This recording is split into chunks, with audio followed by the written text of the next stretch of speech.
Well, good morning and welcome to today's ceremony where the men and women of the Airlift Tanker Association honor the C-17A Pathfinder Loadmasters by unveiling their bust at the Airlift Tanker Association Hall of Fame walkway. I am Captain Stephen Chandler, President of the Scott Air Force Base, Heiser chapter of the Airlift Tanker Association, and today's Master of Ceremonies. It is my honor to introduce our official party and guests. Our honorees for today's ceremony, the C-17A Pathfinder Loadmasters. Chief Master Sergeant James Liss, United States Air Force, retired, and his wife Arletta, his son James, and family friend Kimberly Bailey.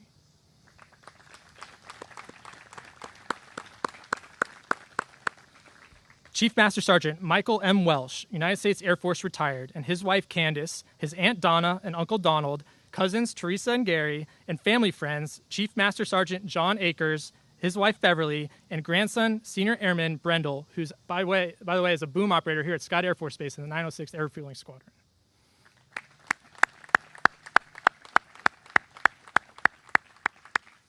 Chief Master Sergeant Mark A. Smith, United States Air Force, retired, and his son James and daughter Molly.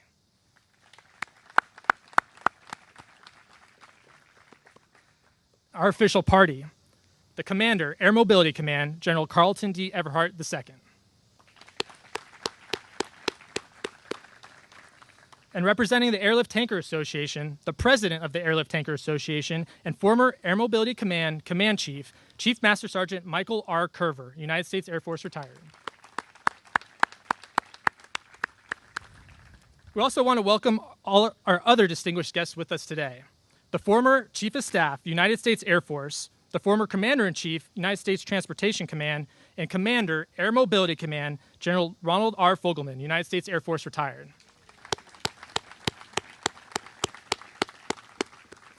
The former Commander-in-Chief, United States Transportation Command, and Commander, Air Mobility Command, General Charles T. Robertson, Jr., United States Air Force, retired.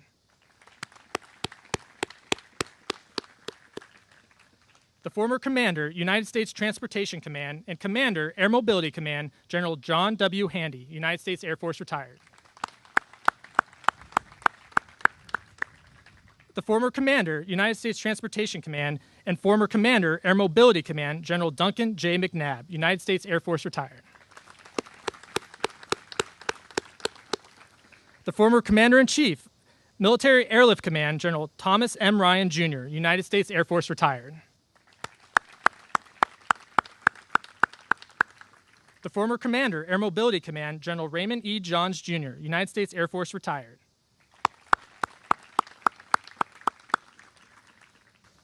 The Commander, 18th Air Force, Lieutenant General Samuel D. Cox, and his wife Tammy.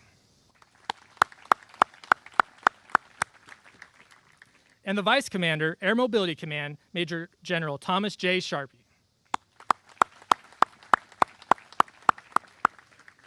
We'd also like to take a moment to recognize the C-17A Pathfinder Loadmasters that could not be here with us today.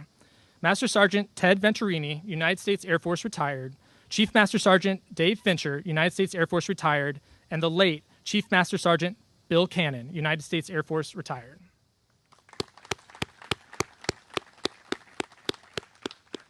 Finally, we would like to welcome all other Airlift Tanker Association board members, senior leaders, Heiser chapter members, and all other attendees here with us today.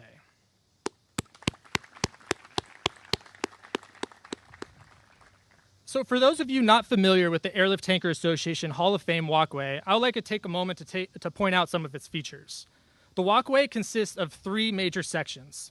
On the east end of the walkway is a section of the Berlin Wall furnished by the Luftbrücke chapter of the association, along with a replica of the Berlin Airlift Memorial featuring the Luftbrücke, the air bridge, which significantly sustained airlift provided to Berlin from June 1948 to September 1949.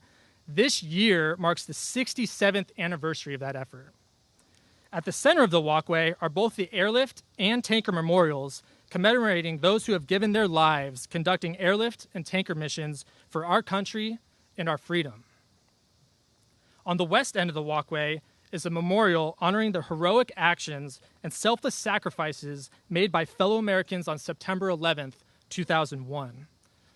An authentic steel beam from the ruins of the World Trade Center rests atop a polished steel replica of the Twin Towers, a piece reunited with its whole. and serves as a foundation to the beliefs that bind our nation: life, liberty, and the pursuit of happiness. All of these memorials are connected by the Hall of Fame walkway.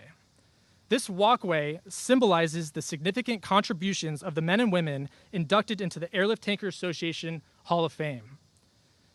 Those honored are inducted into the Hall of Fame annually by the Airlift Tanker Association and are represented by a bronze bust on the pillars lining the walkway.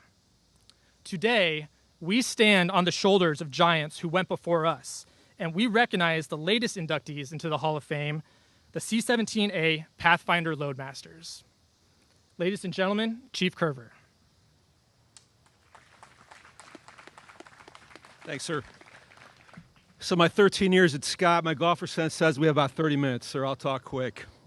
Joe Everhart, thanks so much for being here this morning, especially for bringing all your friends down in the third row. I don't think they're used to that. I think it's usually the front row. I look out and see those great generals. The Airlift Tanker Association as a group, we deeply appreciate the support you've given us in our convention over the years. Captain Chandler, thank you so much for your leadership and for the tremendous job your chapter has done putting this event together for us today. The Heiser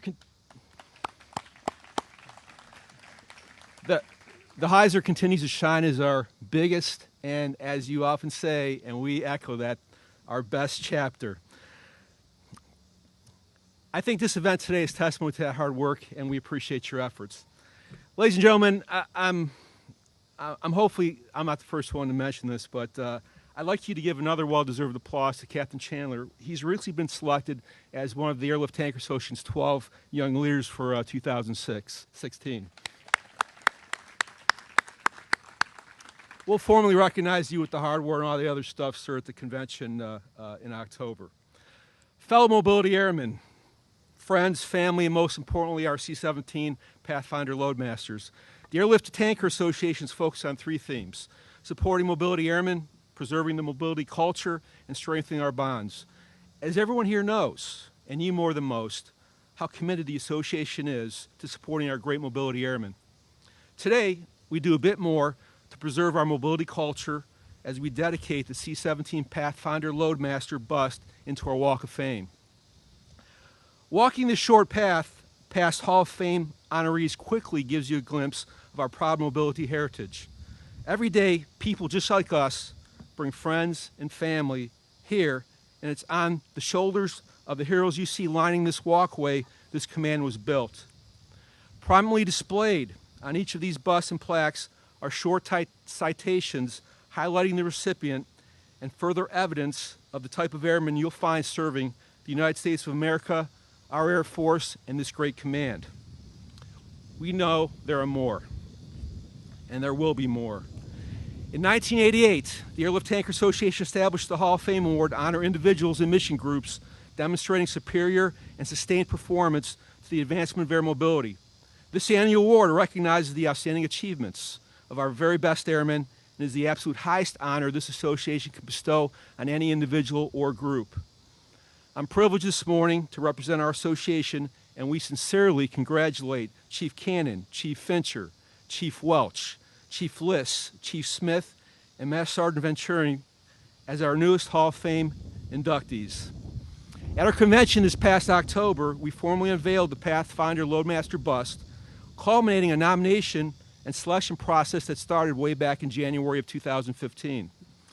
During the Hall of Fame award dinner, we described in detail the collective efforts of the C-17 Pathfinder Loadmasters and their mission-impacting contributions to the design, development, production, testing, and evaluation of the cargo compartment of one of the greatest mobility aircraft ever built.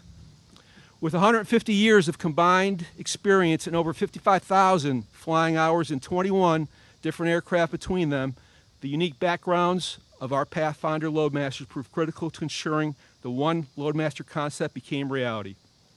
Through their extraordinary effort and dedicated service, the Pathfinder Loadmasters have earned the bronze bust we will unveil today and forever place in the Airlift Tanker Walk of Fame. Ladies and gentlemen, thank you for the opportunity to say a few words today and to be part of the latest chapter of our mobility history. Just like all of our past Hall of Famers, our C-17 Pathfinder Loadmasters have given us a spectacular legacy.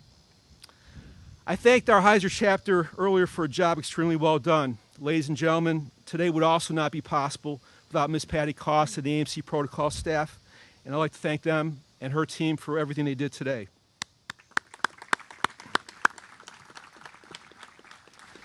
On behalf of a grateful association, thank everyone for being here. Let's get on with the rest of the ceremony, sir.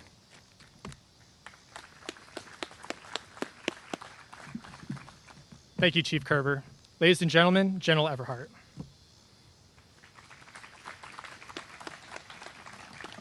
I want to tell you good morning, ladies and gentlemen. What a great day to celebrate the Pathfinders that you have with us. And senior statesmen, thank you so much for being here. Our leaders, thank you for being here. General officers, our total force partners, it is always great to see our total force.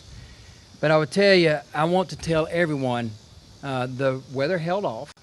They told me I had 30-minute speech. I figured now I've got 8. But then I practiced it with my southern accent. It wound up being 30 minutes again, so I'll just work fast to it. Now, before you've heard about this Walk of Fame and before I talk about the inductees, I just want to touch base about the bust one more time. They represent the strength and integrity and the common thread of the mobility enterprise. Here you'll find senior officers as well as enlisted and airmen senior, our civilian heroes. The airmen who had led our command and transformed us from the Air Corps Ferrying Command to Military Airlift Command to Air Mobility Command to what it is today.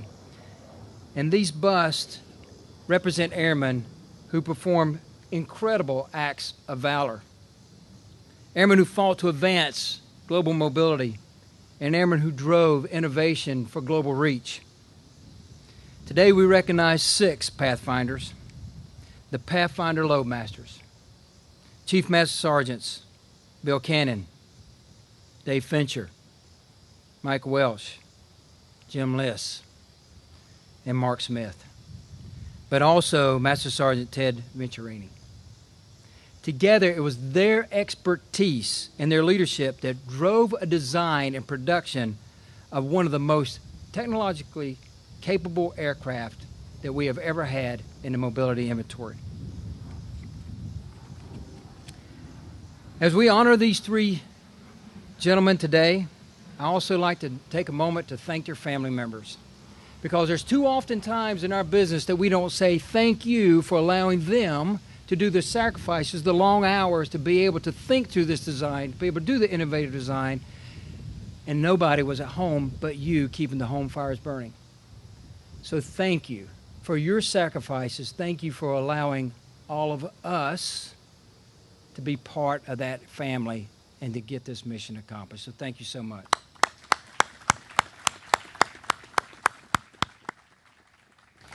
You know, the first C-17 flew in 1991, and it wound up coming to Charleston in about 1993. And as you just heard, we celebrated 3 million flight hours on that airplane. Now, I have to, bear with me, I have to go to my notes. 3 million flight hours. That's traveling around the Earth 55,555 times. Or going to the moon over 2,900 times. Or a single C-17 flying nonstop 342 years. Now, I'm not going to attempt to describe what was all carried in the back of the airplanes at that time, but I would like to just relay 2 quick stories to you about its capabilities and about what these founding fathers designed, not knowing what the future actually held at that time about 3 decades ago. You know, in December of 2013, a CV-22 took off and it headed into a field in South Sudan. And that CV-22 came under some heavy fire. And we had 3 of our Navy SEALs, and the 3 Navy SEALs sustained critical wounds to where it threatened their lives. So they retrograded out of that airfield and they landed in an infield right there where a C-17 had a taxi over to pick those wounded sailors up. And that they did. And I will tell you that that airplane was full of cargo. And it was the innovative ideas of Senior Airman Cody Nunez who configured the airplane, turned it into a flying hospital, and he did so in 30 minutes. 30 minutes. That enabled saving the lives of those 3 Navy SEALs. It was his heroic efforts that allowed that to happen, but I will submit to you that it was the agility and the versatile design of the C-17 that made all that possible. Now, we have saved and we have done air medical evacuation for thousands of people since 2001.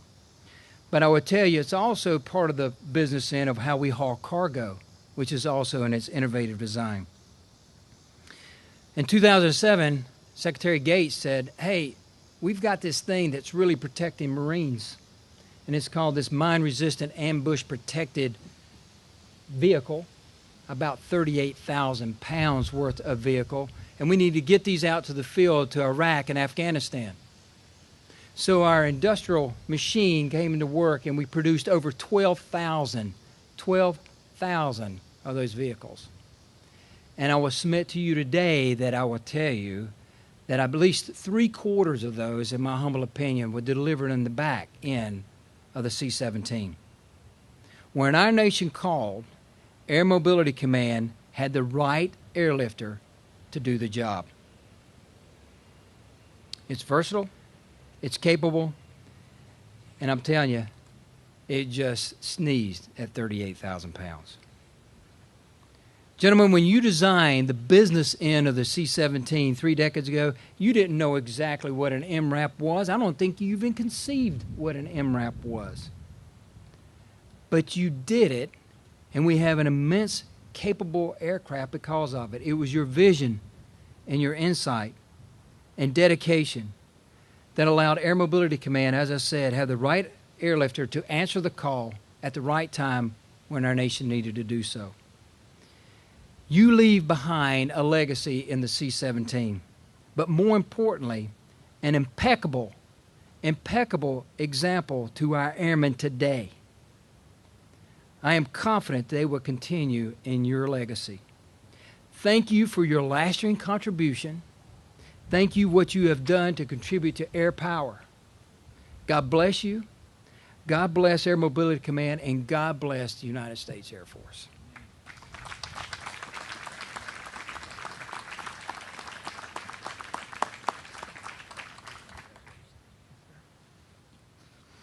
Thank you, General Everhart.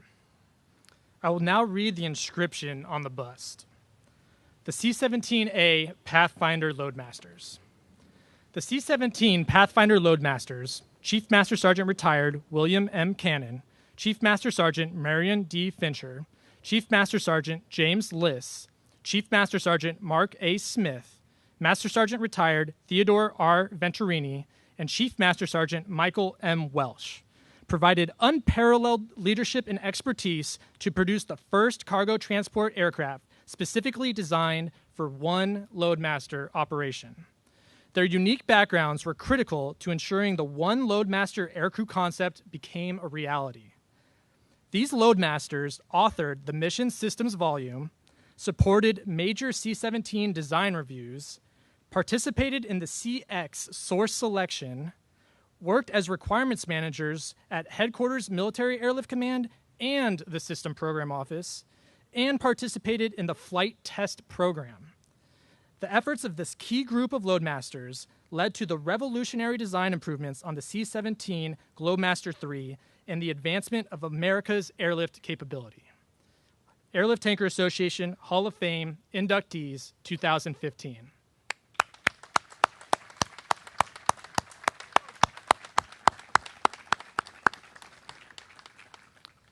Will the C-17A Pathfinder Loadmasters, General Everhart and Chief Curver, please come forward to unveil the bust?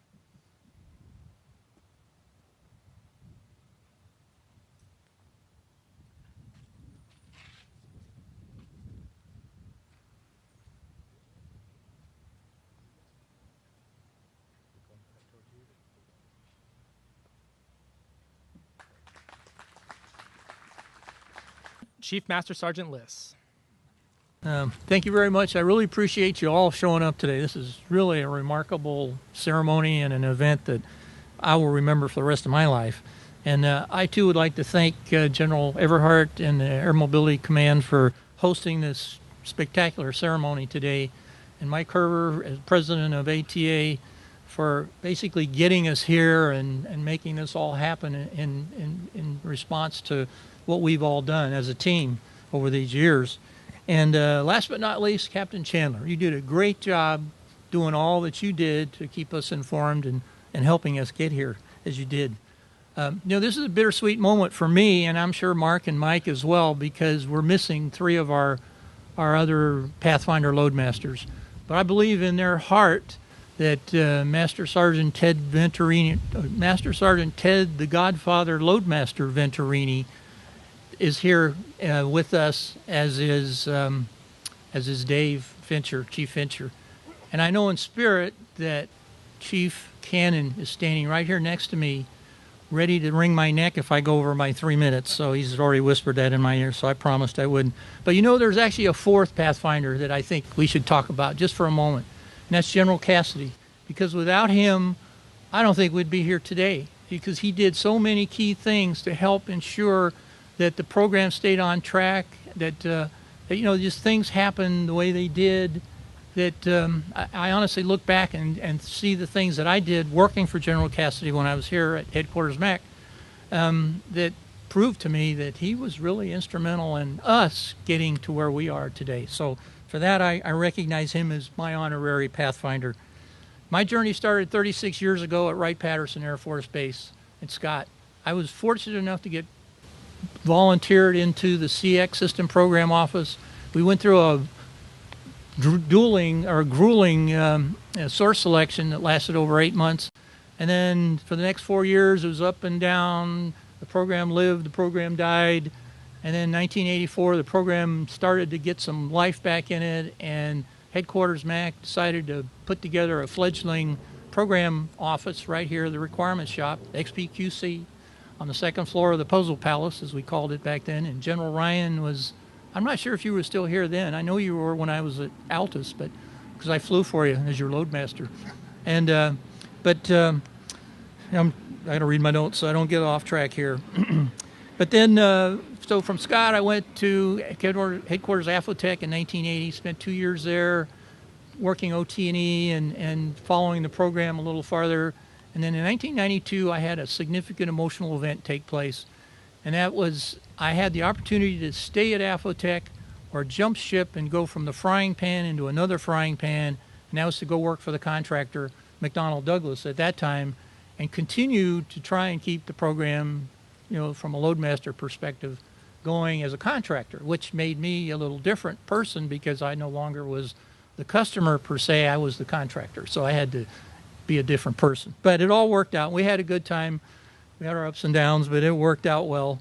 And so for, I just can't imagine anybody going through what we all went through and not really appreciating, sincerely, all that's happened here today. And in closing, I would just like to recognize one other person, and that's my wife, Arletta. Believe it or not, she ran through this program or came through this program with me just as much as I did. And she helped us here at Headquarters MAC bringing us pizza at night because she worked for the Headquarters Squadron at that time for General Cassidy. And so in closing, again, I want to thank you all for this remarkable honor here.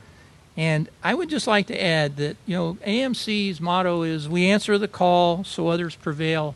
I would just like to add the C-17 motto to this as an appendix, and that was anywhere, anytime. Thank you very much. Chief Master Sergeant Weld. Wow, I'm blown away. We're getting rained on too, but this is very humbling. I want to take the opportunity to thank the Airlift Tank Association for this humbled honor that we all received, and the Air Mobility Command for providing this beautiful walkway. Also, very grateful to be able to share this important life event with my family and friends who could not make Orlando. My Uncle Joe and Aunt Donna, my cousin Teresa, and Gary. They almost called him Lane. That's what I called him when we were kids. And also Chief John Akers, we started together in the Wright Pad on the KC-10 program, the early development. and most importantly, my wife, my chief, Candace. I have to tell you, I try to be very quick here. I know you all getting wet. There are 3 Hall of Fames in my life. Some of you know me, I'm a big baseball nut. Baseball Hall of Fame, the Softball Hall of Fame in Oklahoma City, and of course, ATA Hall of Fame. Ever since I was that small, I always dreamed about being in the major leagues. Well, that didn't pan out too well. I ended up going in the Air Force in 1964. Now, there is a Softball Hall of Fame. It is kind of on the horizon. I have a chance for that. I'm still playing actively as a 7-year-old on a travel tournament team. So never know, I might get to that. But the one, it's very, very important to me now and will be for the rest of my life, is the Airlift Tanker Hall of Fame. Something you never think about when you're doing a job for the Air Force. You know, and being a loadmaster was a very big thing in my life because it all happened by accident. I joined the Air Force to get away from the draft, and I found a home in the Air Force because I could play softball, and they paid me to play softball, and then I got a chance to be a loadmaster. And I said, man, this is all right. So after coming back from Tachikawa, Japan, on a trip that a Master Sergeant Loadmaster took me from Hickam to Tachikawa, he said, well, what do you think? I said, well, I think I'm going to re-enlist and become a loadmaster. So that was the way I ended up doing that and ended up staying in the Air Force. You know, I wouldn't have been involved in the C-17 development if it wasn't for one person. And that's Chief Master Sergeant retired Charlie Jackson. These guys know Charlie. While at Charleston, Charlie was giving me a check ride, and I was a young staff sergeant. He was a master sergeant. And he said, Mike, I noticed you got 9 hours of credit hours, and if you're ever going to make chief in the Air Force and stay in the Air Force, you better go get your bachelor's degree, because by the time you come up during that time period, they're going to be looking at that. Well, and I said, you know, how do you do that? You're flying all over the world. He said, go to Altus and become a classroom instructor. And I said, okay. So I did that, went to Selland, Illinois on weekends, and got my bachelor's degree. Now, being at Altus led me to a new world. I was able to go to McDonnell Douglas. One Friday afternoon, somebody called from headquarters DOT and said, hey, we need you out in Long Beach to look at the training program for the KC-10. So I went out there and I got involved with the KC-10. Next thing I know, I got assigned to headquarters MAC then, MC. But I had the luxury of being in MAC for 10 years, my last 10 years, but never residing in the building. Because I was at Wright-Patterson at the det there, and I was the chief that had everything to do with the cargo load and the airdrop systems. And I was fortunate to be on the ground floor of the KC-10, C-23, C-27, and of course the C-17. And working on the C-17 was the ultimate highlight of my career. And us, Pathfinder, us 6 guys, we took the best of the 130, 141 C5 world and made sure it was incorporated in C-17. And, you know, we're blown away today. We talk on the phone a lot of times on the results of what's going out there in the real world with the C-17. What a blessing, and I thank the Lord for taking the right fork in the road. Sometimes you take the right one, sometimes you take the wrong one. Charlie was right. He's the one that told me to go to Altus. It worked out. I made E8, E9 back-to-back.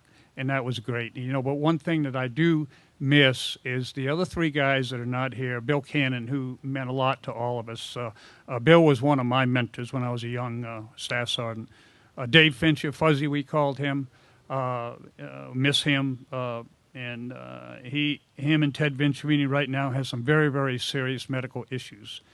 The other person who meant a whole bunch to me in my Air Force career was General Dwayne Cassidy.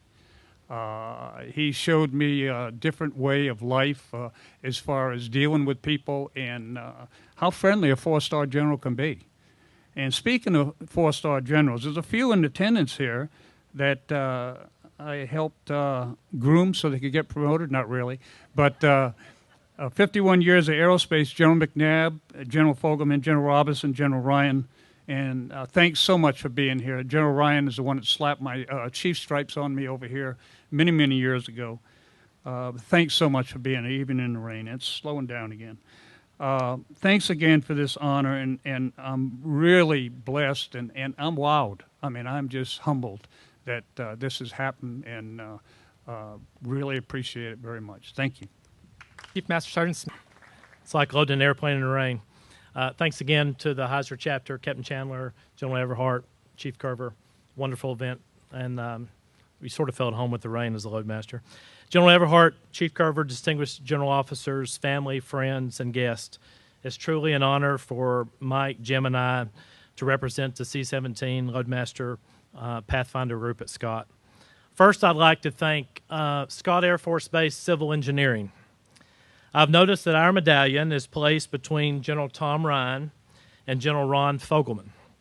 So given their significant influence on air mobility, I'm extremely optimistic that low-level 12-ship formations of birds will plan their tactical airdrops on the other side of the park. Our C-17 Loadmaster Group was extremely fortunate to have an opportunity to influence the design of the C-17 to our aerospace engineers, both at Wright-Patterson Air Force Base, Ohio, and Long Beach, California, for McDonnell Douglas. Yes, this airplane was built by McDonnell Douglas. These aeronautical engineers and program managers really listened and acted upon our experience and recommendations from the bottom up, while General Dwayne Cassidy, General Mike Butchko, Lieutenant Colonel Stan Bishop, and many others led from the top. Given this all-star team, the C-17 was destined for success. I'd like to especially thank my friend, General Dwayne Cassidy, who often called Master Sergeant Smith at the C-17 SPO soon after the dual-hatted SINCMAC received an update on the C-17 from his staff. Dwayne routinely asked if he concurred to a suggested change to reduce the weight or the cost of the airplane. How would that change affect the single loadmaster capability of the airplane or the operational utility of the airplane? General Cassidy was a true leader and gentleman, always listening and always making air mobility and life better for all of us. I'm sure he's smiling upon us today and probably laughing a little bit because of the rain. On a personal note, I'd like to thank some of my mentors who've provided valuable insight and the importance of taking care of people, many of who are here today. Chiefs Dave Torbush and Murray Garbett and Senior Master Sergeant Rich Kramer were Loadmaster mentors of mine, sharing their wealth of knowledge and experience while allowing me to grow and learn with many mission skill sets. This is the fun part. I was extremely fortunate to fly C-141s with First Lieutenant Sam Cox in the 41st Military Airlift Squadron and served under Squadron Commanders Lieutenant Colonel Duncan McNabb and Lieutenant Colonel Darren McDew while assigned to Charleston. I met General Tom Ryan on one of my first trips to AMC in 1983 and often briefed U.S. Transportation Command General Ron Fogelman as we prepared for the first delivery of the C-17. I flew C-17s with the initial cadre with Captain Dewey Everhart, and I will never forget deploying the first 12 airplanes to Bosnia, flying into that war-torn region with brand new airplanes. I enjoyed serving the Airlift Tanker Association and watching NASCAR races with General John Handy and Chief Mike Curver, and enjoyed planning ATA conventions and other mobility events with General Tony Robertson and General Ray Johns. During recent and current years, I'm enjoying focusing air mobility efforts for the warfighter with Major General Wayne Schatz and Major General Tom Sharpey. As you can see, I have been very blessed with many mentors and friends. I am truly honored to have served with such a professional group of loadmasters, leaders, and friends. Finally, I'm extremely proud to have my two amazing kids, James and Molly, with me today, learning a little bit more about what their dad and his friends accomplished in the Air Force, but most importantly, meeting some of my mentors and friends who I've had the honor to serve. I'm very proud of you, James and Molly, and love you very much. And with those brief thoughts under the rain, our checklist is complete, General Everhart, Captain Chandler, and Chief Curver. Load clear.